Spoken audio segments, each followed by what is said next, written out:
Okay, hello everybody. Welcome to the Humanities Centre for this, the latest session in our semester-long exploration of silence. We've thus far been considering some dimensions of silence: literary, musical, psychological, philosophical, and thinking about its power and its value, particularly its value in a noisy world. In today's session, we change our perspective a little and think about some possible dangers of silence, notably its alliance with a certain kind of complicity. And to present their thoughts on this matter, we have with us three distinguished members of USD's College of Arts and Sciences. Susan Babka was educated at the University of Notre Dame, where she earned her PhD and is professor in the Department of Theology and Religious Studies. Her work has focused on the relationship between theological aesthetics and doctrines of the Trinity and incarnation, and this focus received its fullest expression perhaps in her 2016 book. 2017. Oh, is it? Yeah. Wow. So next year's the 10-year anniversary. Oh, stop it. Trying to... sorry. The 2017 book, Through the Dark Field, The Incarnation Through an Aesthetics of Vulnerability. That book has been glowingly reviewed as a beautifully written book on the complex relationship between art, theology, and vulnerability. Dr. Babka has also written extensively on matters of interfaith dialogue, especially with reference to Buddhism. As well as her departmental role, Dr. Babka is also the Humanities Centre's Element Chair for Public Humanities. Eman Ghanayem is Assistant Professor in the Department of English. She was educated at the University of Jordan in Eman and subsequently at the University of Illinois at Urbana-Champaign, where she received her PhD in literary studies. Her work examines questions of displacement, settlement, and belonging globally through a framework of interconnected settler colonialisms and comparative indigeneities. Dr. Ghanayem's work has appeared in such journals as Women's Studies Quarterly, Diacritics, and Native American and Indigenous Studies. Her poetry has also been published, including in George Abraham and Norn Hindi's collection, Heaven Looks Like Us, Palestinian Poetry, published by Haymarket Books in 2025. And Odilka Santiago is Assistant Professor of Sociology and co-director of USD's Urgent Challenges Collective. She received her PhD from the State University of New York at Binghamton, and her areas of specialization include housing justice, critical criminology, surveillance studies, black feminism, and gender studies. Dr. Santiago has worked with the grassroots organization Picture the Homeless on housing and civil rights for unhoused people, and she currently serves as a board member for Think Dignity, a non-profit grassroots organization in San Diego that serves and advocates for individuals experiencing homelessness. Her research has appeared in such journals as Metropolitics and Critical Dialogues in Latinx Studies. So, offering their thoughts on silence and complicity, please welcome Professors Babka, Ghanayem, and Santiago. Can everybody hear me okay? Because I can pick up the mic and walk with it. Am I too far away from it here? Is that okay? Because I have a big mouth. So thank you first to Brian, of course, for the invitation and for putting together this really remarkable series. But especially to Lindy and Maggie, of course, as someone who has a role here in the center, I couldn't do what I do without them. I couldn't do any programming, so they make my job here infinitely easier. So they deserve kudos there. Albert Camus wrote frequently of silence, as well as of complicity. Until preparing this talk, I hadn't noticed just how much he writes of the desire for silence as the desire for and the description of peace. His silences, however, are also of endurance, of the voiceless prisoner, or the impoverished without representation, such as in his short story, The Silent Men, published in 1957, in which Arab and Pied Noir laborers, Pied Noir is the term for those of European descent in Algeria, barrel makers who are trapped in an obsolete industry, who stage a silent protest, a refusal to speak to their boss after he busts their strike. In this story, the Arab man, ironically named Saeed, ironically because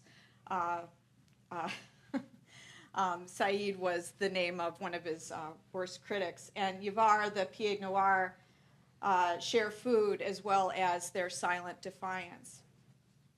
Camus was accused of the silence of complicity, of remaining silent and so tacitly in support of the French colonial crackdown, during which they institutionalized the practice of torture during the Algerian Revolution.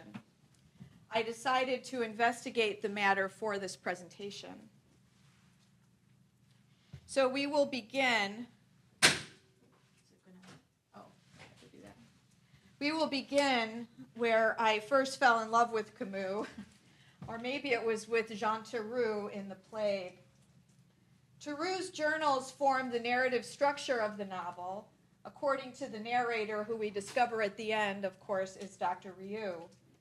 Theroux and Rieu become close friends during the process of fighting a resurgence of bubonic plague in Iran, Algeria, once the city goes into quarantine. Theroux decides to organize public health squads. He makes friends with everyone without judgment. From the clerk grand to the petty criminal Qatar who has been profiting from the black market. He and Rieu do not berate the self-interest of the young Parisian journalist Rambert, who was stuck in Iran when the gates were closed. They even tell Rambert that they understand his desperation to return to his lover in Paris. They don't lecture or moralize or proselytize. They just deal with the situation as it is.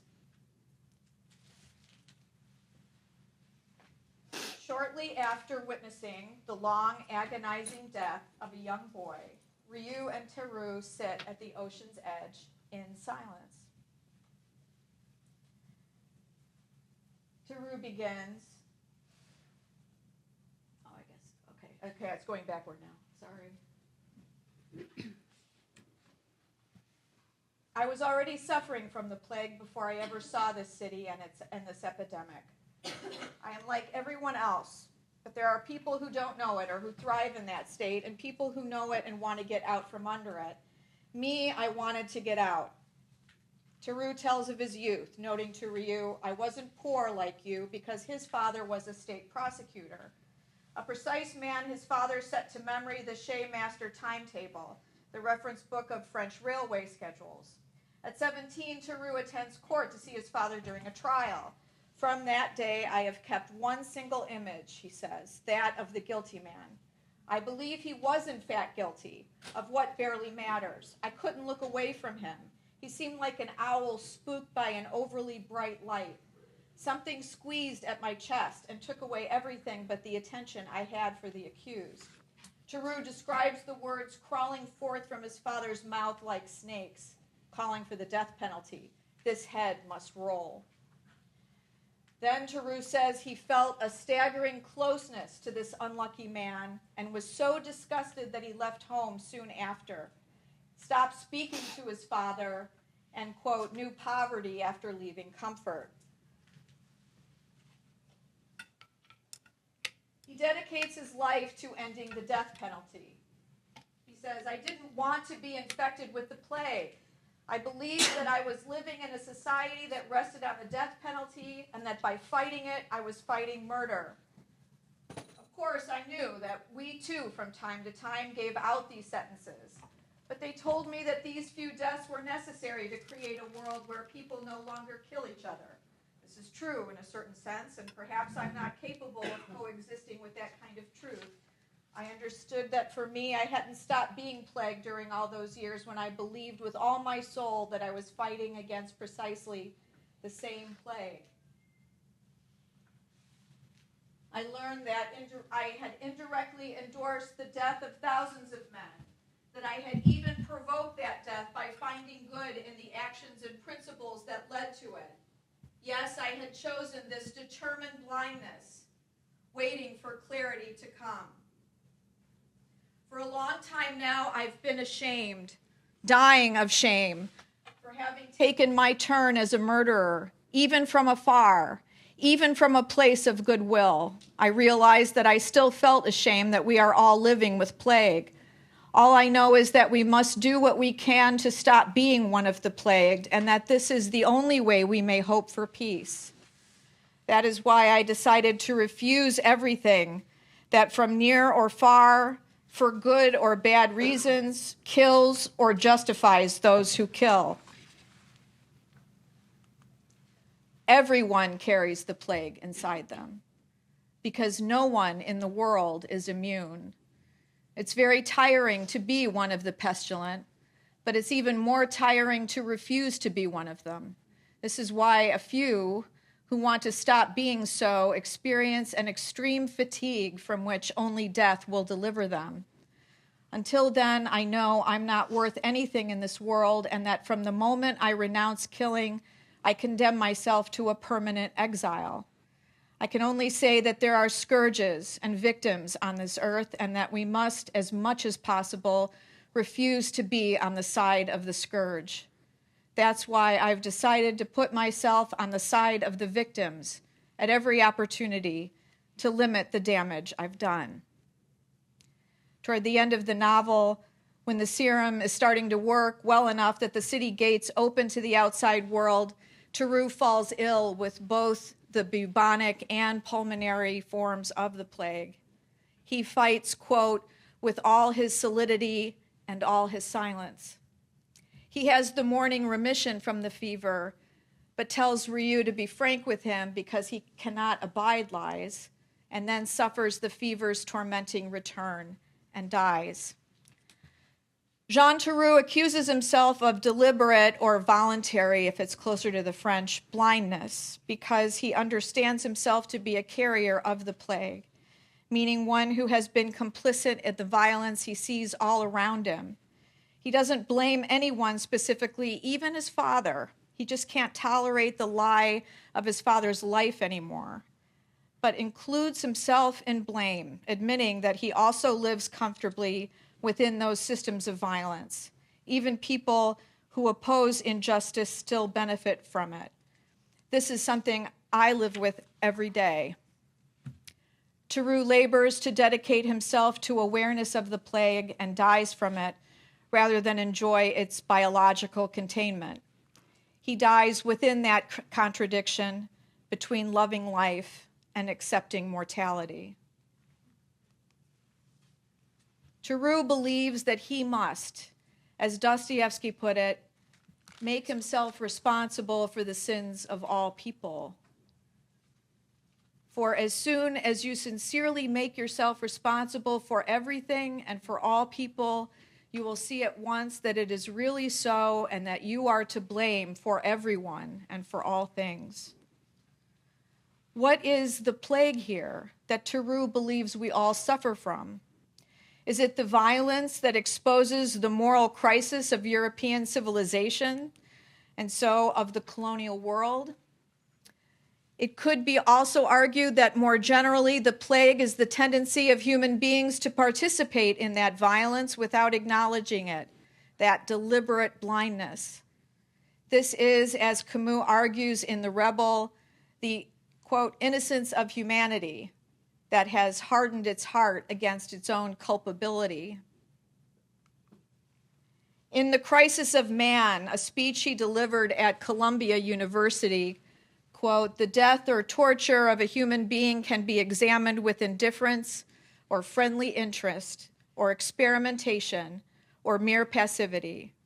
The execution of a human being can be envisaged without the horror and shock it ought to provoke, since human pain is accepted as a somewhat tedious chore on the same level as buying food or queuing for butter.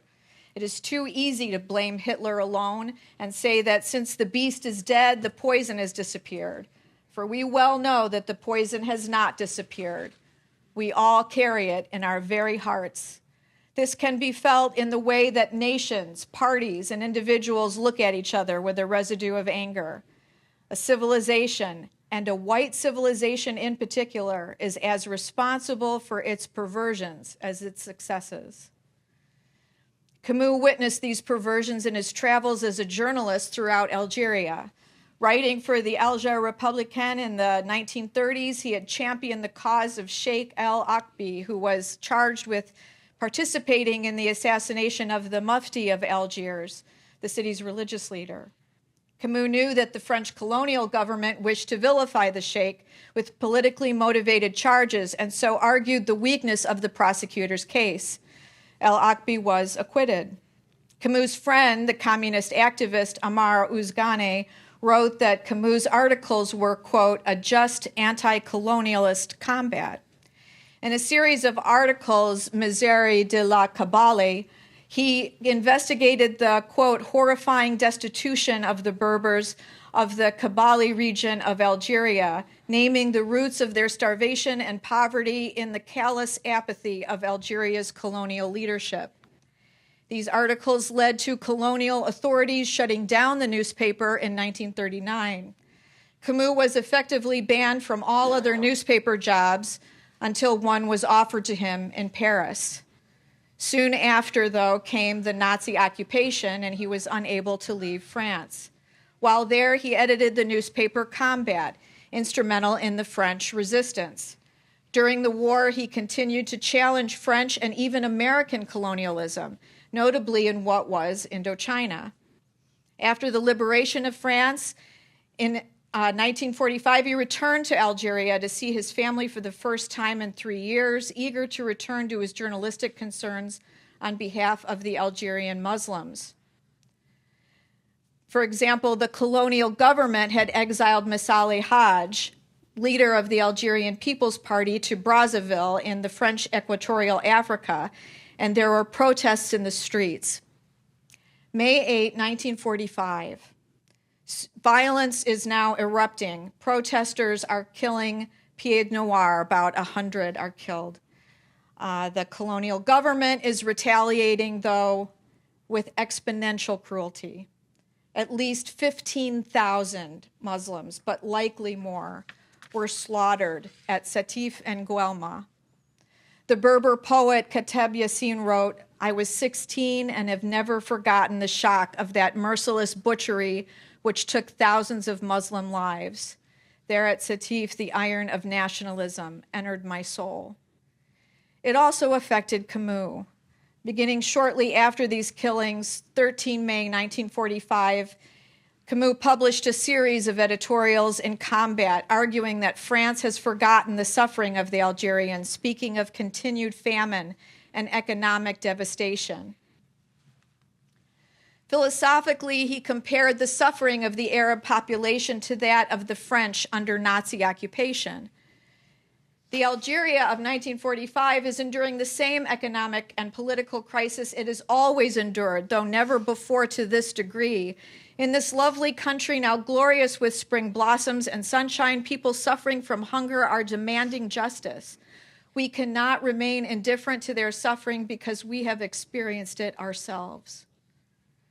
Because of the thousands of Arab Algerians who fought in the war on behalf of France, he wrote, people who have not been stingy with their blood in this war are justified in thinking that others should not be stingy with their bread. That was May 16, 1945.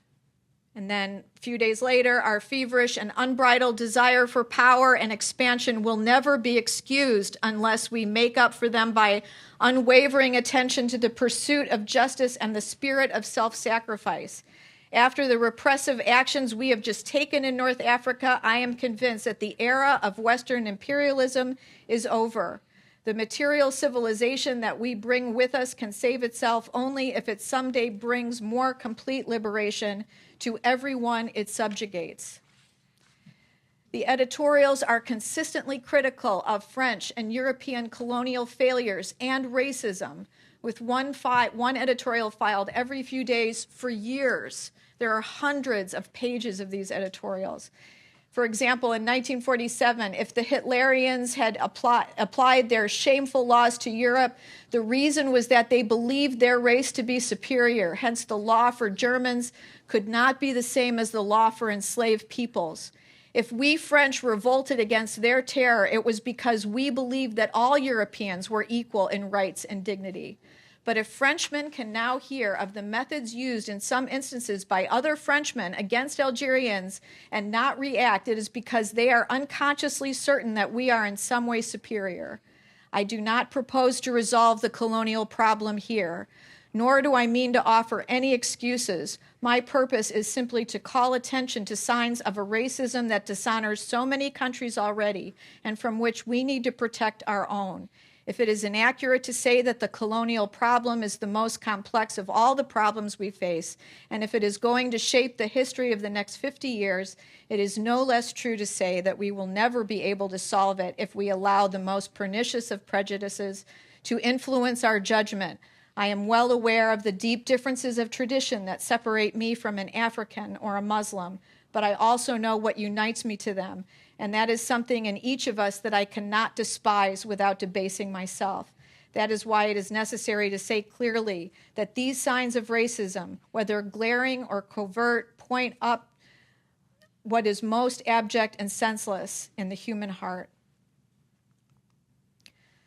On January 22nd, 1956, 2 years after the FLN revolution against the French began in full force, Camus took the bold step of delivering a public speech in Algiers in hope of creating a space for dialogue. Robert Zaretsky describes the scene.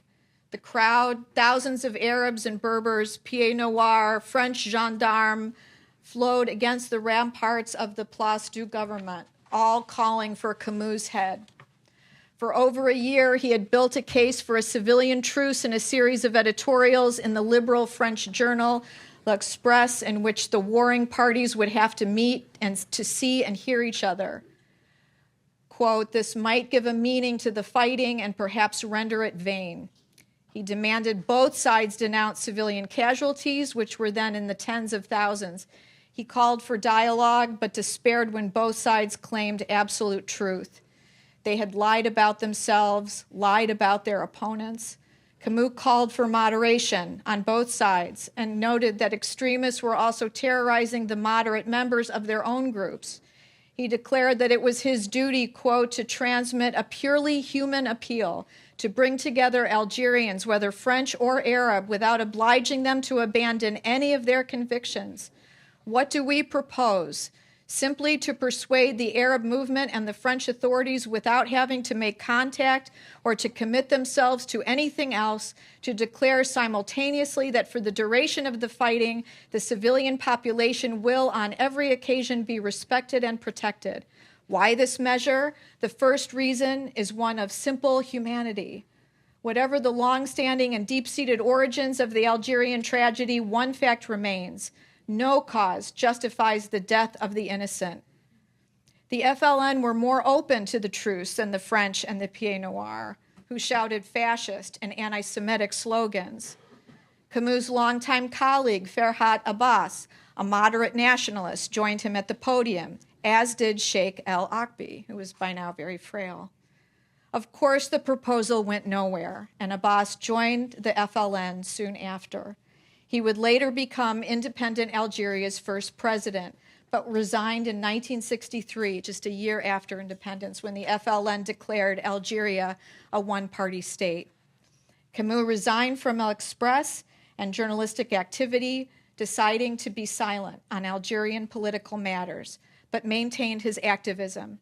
He wrote petitions on behalf of Arab Algerian militants condemned to death, intervening in more than 150 cases, sending letters to government ministers and the president of France. He He pleaded for the lives of FLN militants as well as communists, noting specific circumstances in each letter. In 1957, he published Reflections on the Guillotine, maintaining that capital punishment is indicative of the violence embedded in the structure of society. And, quote, there will be no lasting peace in the heart of individuals or in social customs until death is outlawed. This philosophy extends what he argues in The Rebel to prevent revolutionary violence from becoming totalitarian. Camus insists that rebellion must retain limits. If revolution justifies unlimited violence in the name of history or ideology, it risks becoming tyranny itself. Camus consistently spoke in favor of the victims of history and absolutism, of those caught in the web of the violence of certainty. He praised the Socratic je ne sais pas as the acknowledgement of ignorance and the need for dialogue. When accepting the Nobel Prize for Literature in Stockholm, he famously responded to a young Arab Algerian who criticized his views. He said, I have been and still am a supporter of a just Algeria, where the two populations can live in peace and equality. I must also condemn terrorism that is carried out blindly in the streets of Algiers, and which one day may strike my mother or my family. I believe in justice, but I will defend my mother before justice. While Sartre excoriated Camus for this comment, Camus acknowledged that the courage of the student who, quote, knew what he was talking about. His face was not marked by hatred, but by despair and unhappiness. His is the face of my country. Hence, compassion is more important than ideology. Rebellion is a means by which we identify with others and surpass the self, such that human solidarity has both a metaphysical quality and concretely creates limits upon our actions for the sake of the community. While Camus was guilty, as all white Westerners are, of being shaped in the Orientalist frameworks of which Edward Said would later reproach him, Camus was silent on the war in Algeria, primarily due to his commitment to all ethnic groups that he envisioned as the fabric of Algeria and his commitment to uphold the sanctity of all life and rebel against death. Theroux speaks from beyond the grave in The Plague. He haunts us today. As a sort of postscript, and in fact, this is where Theroux's diary ends. Ryu writes, he noted that there is always a certain hour of the day and of the night when a man's courage is at its lowest ebb, and it was that hour only that he feared. Thank you. Wow, that was very, very important. I think I'm so grateful to be a part of this space, and there's some synergy that I think I really want to just note between the panelists and the kind of work that we're looking at. I think it could even best be summarized in, I'm sorry, I'm just doing my timer. Okay. In a quote that was written by Zora Neale Hurston, which says, if you are silent about your pain, they'll kill you and say you enjoyed it. I think that speaks to the importance of this panel and also of talking about silence and complicity. My talk today, I'm going to talk today about systemic silencing through research practices in particular. Is this okay? I can talk, okay. I'm going to talk particularly as it impacts how we as academics and scholars engage in research practices. This includes the concepts that we use, the methodology, the theoretical framework, and I think this is important because it shapes our political discourse, and particularly about what I'm studying, which is housing justice. So today I'm going to talk a bit about my research behind the research and what inspired my research, what I learned along the way when I began in 2017 until now. So I'm going to be drawing from my community action research and my ethnographic work in New York City primarily for this talk. And I'm going to argue that as researchers and as scholars, we need to reclaim and recenter multiple voices from the margins as essential to dismantling the structural violence of housing deprivation and even thinking more globally about displacements that's taking place. So let's So to be clear, systemic silencing isn't just the absence of select voices. What I see it is, and I argue that it is enabling the violent abstraction of some voices. This happens when we take diverse and very complicated experiences that happen in the social world, especially around displacement, around housing insecurity, homelessness, and we reduce them into certain categories. And it happens, when our research concepts, frameworks, methodologies takes multiple lived experiences and really oversimplify. What I've seen is that we aren't just studying, and in terms of the complex human survival, it is not something which we can narrowly study in the categories of chronically homeless or housing insecure. I argue that we need to recenter the voices as the people that have experienced it. They are the primary architects of the research questions and the solutions. And so let me just tell you about a group dear to my heart, Picture the Homeless. So this is some collage of different photos from the group I worked with on my dissertation. So Picture the Homeless, I walk into this space that is located in East Harlem in 2017, and I'm introduced, and I walk into this big, cardboard poster that reads, "Talk with us," not don't talk about us, talk with us, okay? And these are the words that you can find hanging in the inside office of Picture the Homeless. Also, we call it PTH. That's going to be the name that we call it for short. That's how we refer to it.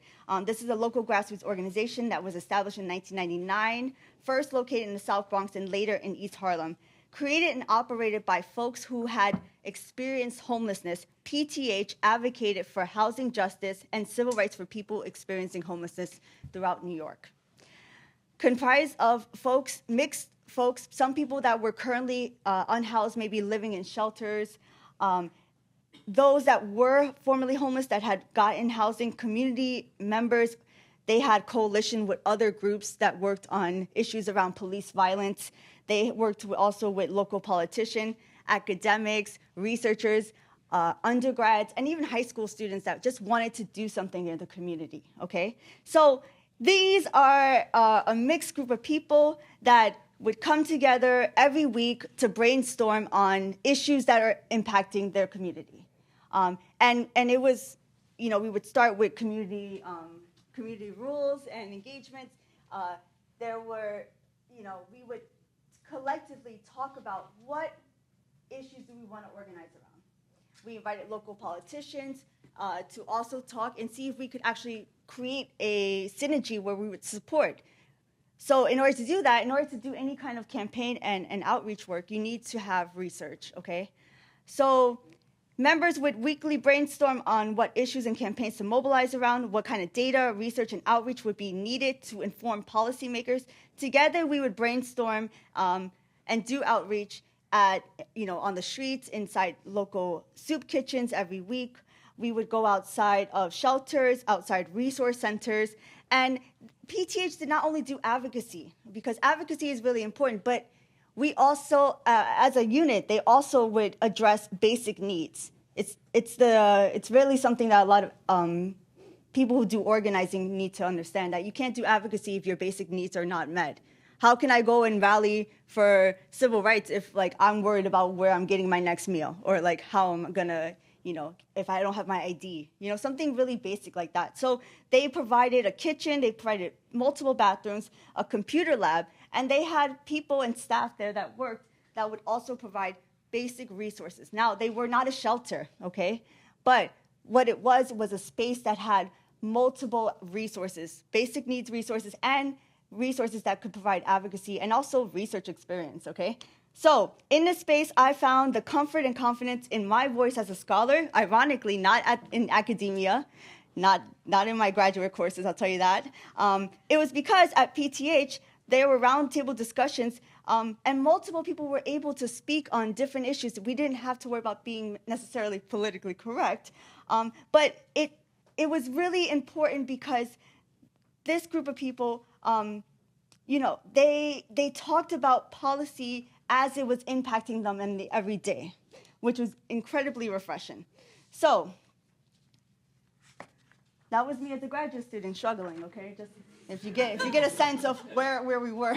And let me be really clear, academia could be a very isolating and alienating space. Work, you're constantly alone, you're reading a lot of books, you need to read all the dead white European authors, and I was doing that, and I thought, and I had my I wasn't eating properly. I was very sad during that time. But it was in the space that I had a sense of what I wanted to do, but it wasn't until I met this incredible human being that I really confirmed what I was going to do. And so I want to introduce you to my friend, my mentor, Nikita Price. Nikita Price, while he is not an academic himself, he is plenty familiar with some of the more troubling tendencies of research and how it gets developed.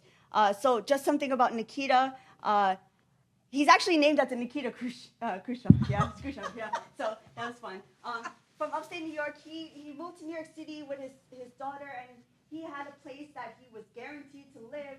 He gets to New York City, and then the guy says, no, you actually don't have a place here. So he and his daughter experience homelessness as soon as they arrive.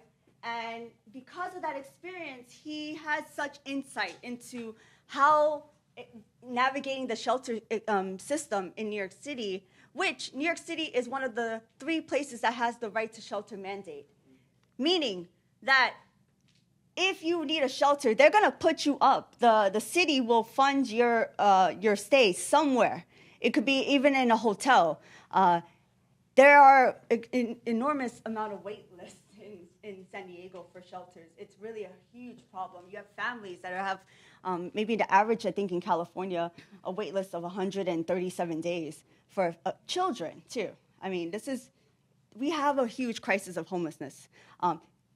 Anyway, coming back to Nikita, he came in, he greeted me, he cursed, he talked, what I love about Nikita, just like, he was somebody that he can talk to anybody that was maybe sleeping on the streets to a politician, and he would use exactly the same tone. That code switch that we all utilize and do, and I'm doing right now?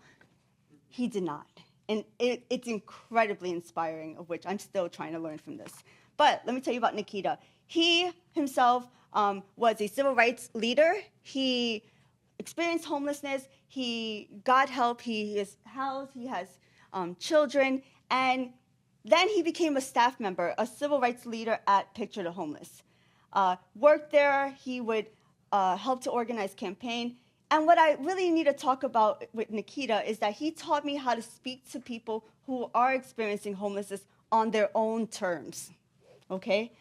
And I'll give you a concrete example. So, as ethnographers, we are taught that we need to get basic demographic information for our research, okay? So what are those questions? You're going to say maybe race, ethnicity, age, gender expression, sexual, all this stuff. Education level, you might not think twice about this. I remember I was showing him my questions because I think it's really important as researchers that we communicate with the people that we're going to study, right?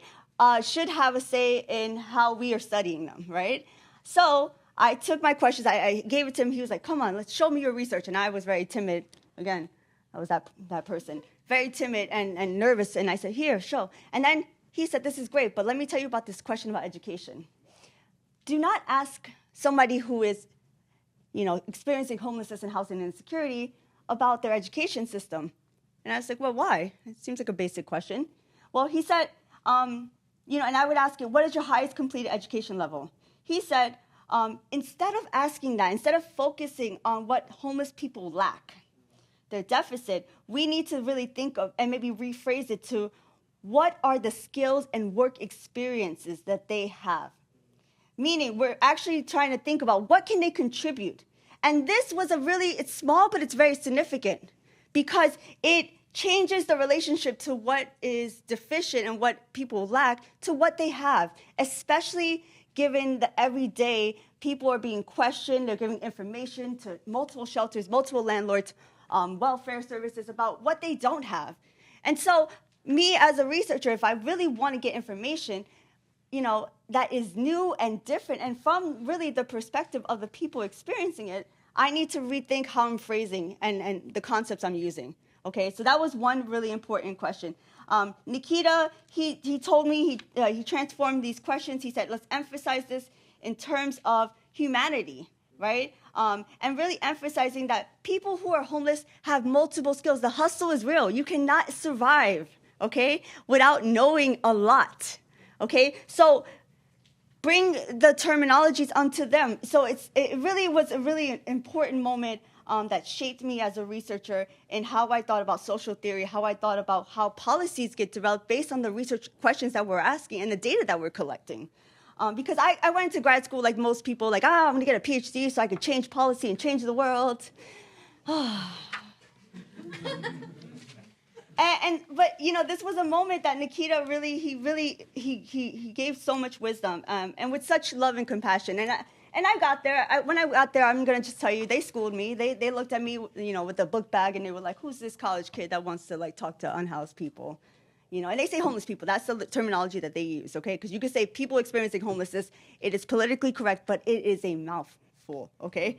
So, people will be like, "I'm unhoused." That's it. It's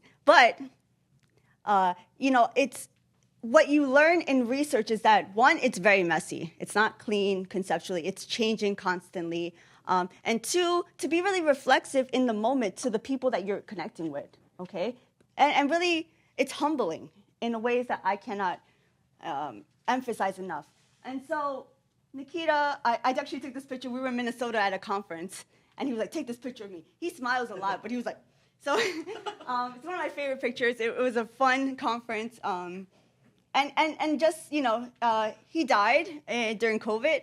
And like most unhoused people, and I think one of the reasons, he never got checked for COVID, like most people at the time, at the height of COVID in May 2020. But what we find out is that he was keeping the center open during that time for the public. At a time during COVID when libraries were closed. Libraries are incredibly important for people experiencing homelessness. I mean, this is where they go to the bathroom. This is where they get printouts. This is where they get information, newspapers. It's so incredibly important. And a lot of places that were public and open, for people, anybody, were shut down. He kept it open, and he died. And I'm devastated by this. But but he lives on through the research, and the work we do. So, how did we get to this place, I might ask? Because I'm a historical sociologist. So the study of homelessness, arguably really takes off in after the publication of Jacob Riis, his book, How the Other Half Lives. Has anybody heard of this book? It is it was published in 1890. It is a journalistic and a combined with photography and journalism into what is called the most powerful indictment of poverty in America, okay? It was an important contribution to the discussion around homelessness, around housing insecurity, and housing deprivation, really, I would say. These are the conditions, they're showing the conditions in New York City. It is impactful in terms of establishing what we might call right now a voyeuristic lens, treating people as, particularly people in poverty, impoverished people, as the other, as a problem to be solved. And he has in this book a quote that says, "One half of the world does not know how the other half lives." And at the time, it was very progressive. It was showcasing information that would allow us to understand multiplicities of experiences, right? And information production of difference. However, I would argue that this information on the subject, while it was really significant in creating, maybe some care around conditions of poverty, and he actually really interestingly, he divided it up into different racial groups. He said, for Italians, this is how they live for the Jewish, for the Irish, and he kind of, it was very interesting how he did that. But I think it impacted how we, in our research, have some kind of organization around our research. And so, arguably, while it is an important contribution and inspired some change in terms of conditions of poverty in slums, right? I argue that it also could have impacted this binary view of poverty, right? And really that the violence around the restriction of stories. I mean, he's not talking to people; he's taking pictures of them,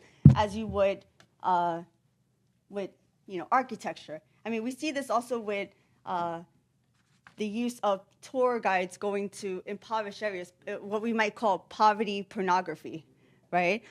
That craze for looking at people who are depraved, right? But nonetheless, we need to always give contribution where it is. Now, as a historian, I must also tell you that it's really important that we look at what people contribute for the time they have. Oh my God, the time. So let's talk about Picture the Homeless a bit more. Some of the things that I want to really point out is that within studies around within homelessness, there is this false binary that gets reproduced, and very much through this dichotomy in the discourse of this romanticization of homelessness or the criminalization of homelessness. I argue that what we see in our current discourse is that these perspectives of very complicated experiences get stripped away into these monolithic experiences that fit a political narrative. Okay, so some examples of this, we get the abstraction of possibly the deserving versus the undeserving poor, right? We get this lens of the unsheltered homeless person that's crazy and lazy, it's pathological, versus that migrant mother that is just falling on hard times because of the economic crises. And with that, we participate with this production of knowledge that really limits the scope of which we are understanding complex experiences. For example, what we find out, and this is one of the group chats, this is what it looks like a typical day. We might not understand, for example, the myth around work, right? From these binaries. For example, anywhere from a third to 40% of people who are living inside shelters actually work. They have jobs. They have incomes. Especially in San Diego, the fastest growing population of people that are becoming homeless, that are entering the shelters, are people that have fixed incomes because they've been retired. They have Social Security. They worked their entire lives, and now they don't have enough money that meets the rent. So we need to really, really demystify that work myth. The other one is this shelter. I don't know. There's so many. This idea that people have made bad choices in life too, that it's their fault, that they are choosing this lifestyle. It's not so much bad choices, but it might be confounded trauma that gets weighed in by generational trauma, lack of support, maybe from a family. We tend, as a society, to look at drug use as the problem and not necessarily how people are coping with the fact that they are unhoused. I mean, it is survival. So you would not know this unless you're actually talking to people, right? I think this is something I've learned in actually talking to diverse people that experience homelessness for really different, distinct reasons. So one of my critiques is, okay, I had way more to say.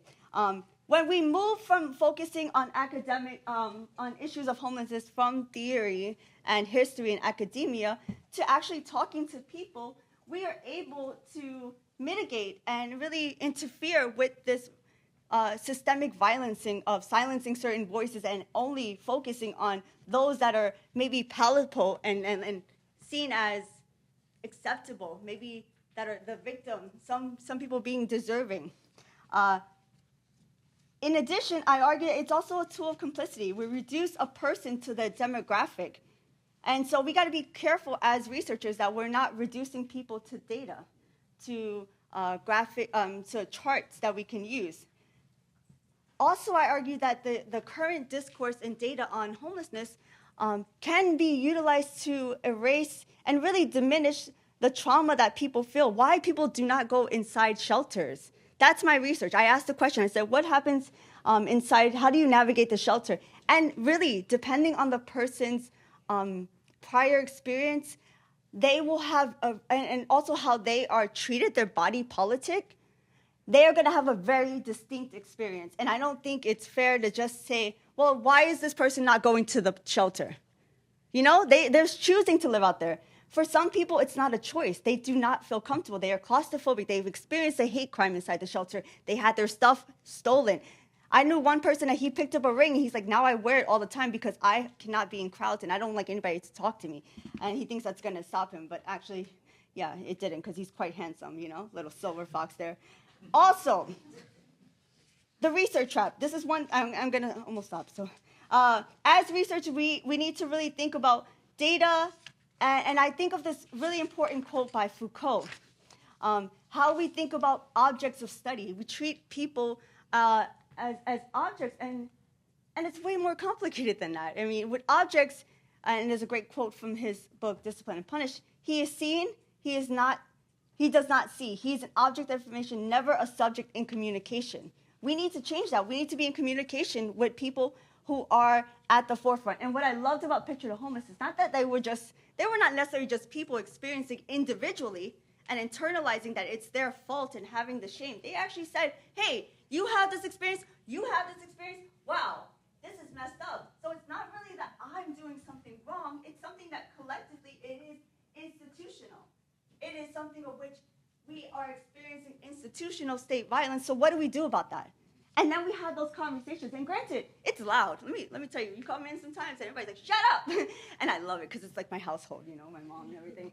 And it's loud, it's crazy, but you know, it's beautiful because it's like jazz compared to classical music. Like jazz it's messy. You know, people come in and out. That's history. That's how we, you know, who we prioritize or what instrument we listen to. And I'm gonna leave us on this, okay, my conclusion. So, I think as researchers and as people in this world that is super tiring, that we are actually very tempted by silence. We are burnt out. It's easy to want to simplify conditions. Society is complicated, okay? And I think we need rest, yes. But that rest and that silence, you know, it should not make us complicit. We are to provide data. We are to really think about the kind of work that we want to do. We need to go out into the community that is being impacted, of course. And we also need to realize that data and information it's not neat. It's messy. And in making it neat, and maybe as researchers, we must be intentional that our framework must be in service to others that are impacted, to people, not others, see, because this is the thing. It's not others. We are all impacted by housing. We are all a part of housing deprivation. We all need a home, right? Whether that home, whatever it looks like, we are all a part of it. And I think getting the idea that we're not studying others, we're studying all of us. We are part of it. We need to, and this is not very clean, right? But hence the work. My final word, Nikita Price, he taught me that the most radical thing a researcher can do is step out of the way, but co-create the research with multiple people, not just one or two, okay? He showed me, and he really emphasized this agency approach. We need to think about agency, not deficiency, and really reminds us that if you're not talking with us, you know, you're not solving the problem, and you're part of the silence. So I'm going to leave you with this last quote. This is from Lynn Lewis, who did a oral project in Columbia University. And you're the one that has to get their attention, and not the people that are getting the paycheck, because you're the one that's living this. And once you're able to articulate that to them, you do a couple things. You've identified the problem, you've offered solutions, and you push back against the myth that homeless people are pretty much worthless. You show them that, yeah, you have the same worth as anyone else. You have the same intelligence in a lot of cases. your present situation does not define who you are. It defines the system and the way what you're caught up in right now. And if you're looking to change that, here are viable solutions that someone who you deem not intelligent enough, not having the wherewith, not having the balls to tell you you're wrong, this is what you need to be doing, this is what you have available, stop lying to people. You're the one. Thank you, everyone.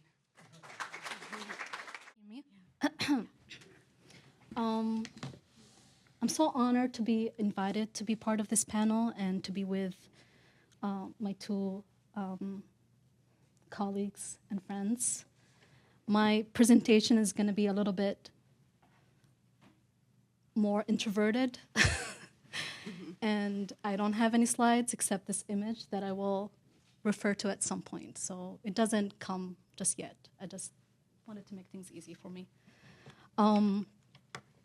When I was asked to talk about silence, the first thing that came to mind is a poem by Palestinian writer Samir Abu Hawash, a poem he wrote about Gaza in 2024. The poem, titled "It No Longer Matters If Anyone Loves Us," is unsilent in its words, but hauntingly somber and quiet in its apocalyptic imaging of what happens after, during, and in the setting of genocide. Abu Hawash's poem goes as follows. It no longer matters if anyone loves us. The love of the great angel in his bright white sky is enough. Our children see him standing in the distance, holding his hands in the shape of a heart, and they smile. Our women see him waving a sprig of white jasmine and close their eyes once and forever. Our men see his blue wings as clear as sky. Their hearts are seized, and they set out toward him. It no longer matters if anyone loves us. Bombs have liberated us from our ears, with which we used to hear words of love. Rockets have liberated us from our eyes, with which we used to see loving glances. Hate-filled words have liberated us from our hearts, in which we used to cherish the enchantments of love. It no longer matters if anyone in this world loves us.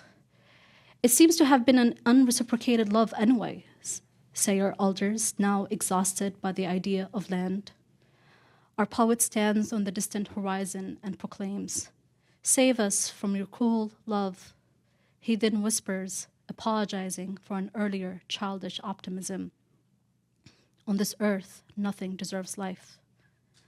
It no longer matters if anyone loves us. We are tired of words, the said and the unsaid. Tired of hands that reach out but do not touch, of eyes that see but do not see. We are tired of ourselves in this endless night, and tired of our mothers clinging to what's left of us. Tired of this rock we carry on our backs, this eternal curse. From abyss to abyss, we carry it, from death to death, and we never arrive. It no longer matters after this if anyone loves us, or if anyone walks in our funerals. Here we go in silence toward the final exile. We hold each other's hands, go forth alone in the desert of the world. At some moment, one of us, a child, will look back, will cast one glance at the ruins, and shedding a single tear, will say, "It no longer matters that anyone loves us." Death, or mass death and annihilation, is a form of silence and silencing.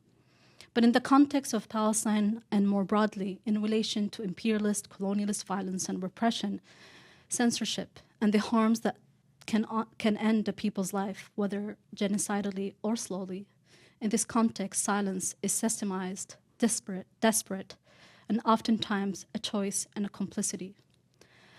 Perhaps the most obvious association between silence and this context of violence, the kind unfolding before our eyes on our phone screens in the false name of safety, threat, and security, is silence in relation to complicity. Certain words of warning come to mind. Bell Hooks said, "All our silences in the face of racist assault are acts of complicity." James Baldwin wrote, "We live in an age in which silence is not only criminal but suicidal, for if they take you in the morning, they will be coming for us that night." Perhaps even more famously, the poem the German pastor Martin Niemöller wrote about the Nazi regime to lament his own complicity. The poem, "First they came for the communists and I did not speak out because I was not a communist. Then they came for the socialists and I did not speak out because I was not a socialist. Then they came for the trade unionist and I did not speak out because I was not a trade unionist. Then they came for the Jews and I did not speak out because I was not a Jew. Then they came for me and there was no one left to speak out for me." This is to say, many have talked about complicity, but it hasn't really changed the structure and cyclicity of that silence, or the constant choosing of comfort at the expense of confrontation in the face of repeated, infinite, and unyielding acts of nationalistic, racist, and delusional violence. But for today, I'm compelled to talk about something else or beyond complicity. Abu Hawash's poem came to mind because it speaks on the other end of that spectrum, a silence that appears after death, the silence of those who have been killed, displaced, misheard, misunderstood, and forgotten. "Can the subaltern speak?" asked Gayatri Spivak at the threshold of post-colonial theory and the study of what happens in the afterlife of colonial ruination. The answer to that question, can the subaltern speak, can the colonized speak, can the oppressed speak, which even as she explained it in her essay, in her well-read and well-circulated essay at the time, was lost to many readers, is that the subaltern can speak. Yes, of course they can speak. But what is the use of words when the very act of communication and the success of that communication requires a life-size shifting of how power forms itself and inflicts itself on others? The moment of listening is the moment of decolonial beginnings. When we refuse to listen or limit our understanding with prejudice, that's the moment of consent, perpetuation, the lack of courage, the defeating of our being as human. My focus today is on a specific form of silence that has emerged recently in Palestinian writings. But beyond that example, it relates and compares to silences within the context of the American settler colony, whose structure in its very foundation and continuation has necessitated silencing and repression, leaving so much wordless and unspoken. The form of silence that I wish to speak on is the ellipsis. It is perfectly represented in the most recent poetry collection by Palestinian-American poet Fadi Joudah, and this is the image of his book cover.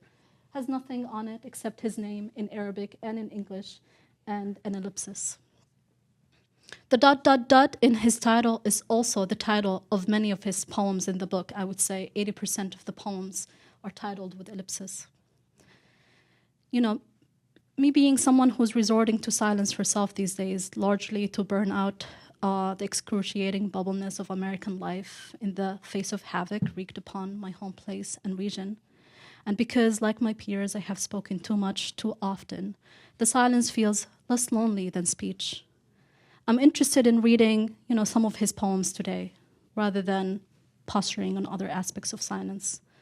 Not for the sake of critical analysis or heavy commentary as a literary scholar, but just to voice them, word them, reflective as they are of my generation's response to the current moment that has felt to us so entirely apocalyptic and life-ending.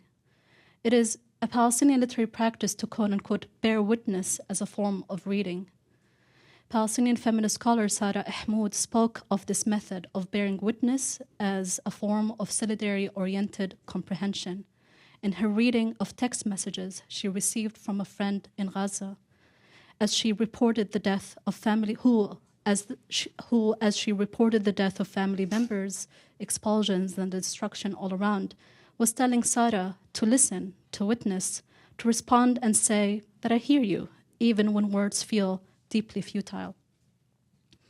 The first elliptical poem by Joudah is his second in the collection.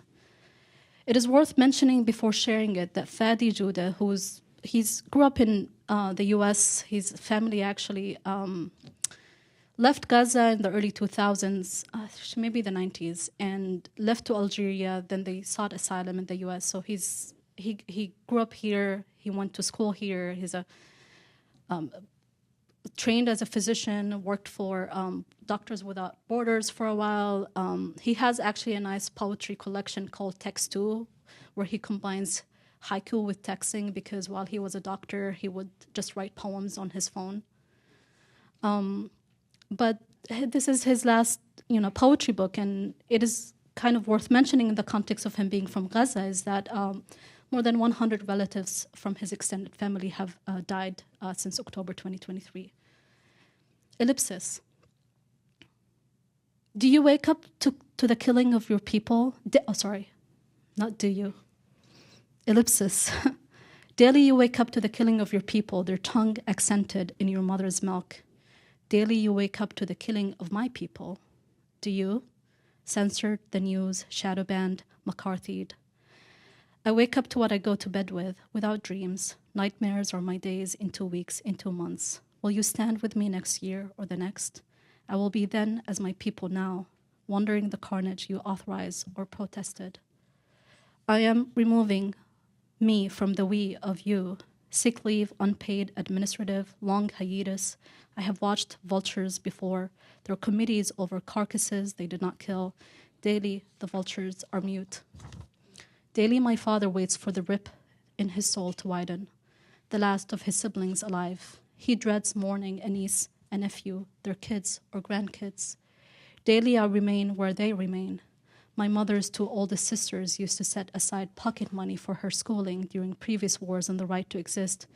My life, the accent of their accent when my mind goes. Daily, my English is less identifiable to you. I search for a mole on a cheek, on the corner of a lip, a holy stone, a blackness to kiss. And my shreds collectible, then a collector's piece. The dead are here to teach us what? What do the slain teach? And grief sings being, because the dead don't grieve or sing.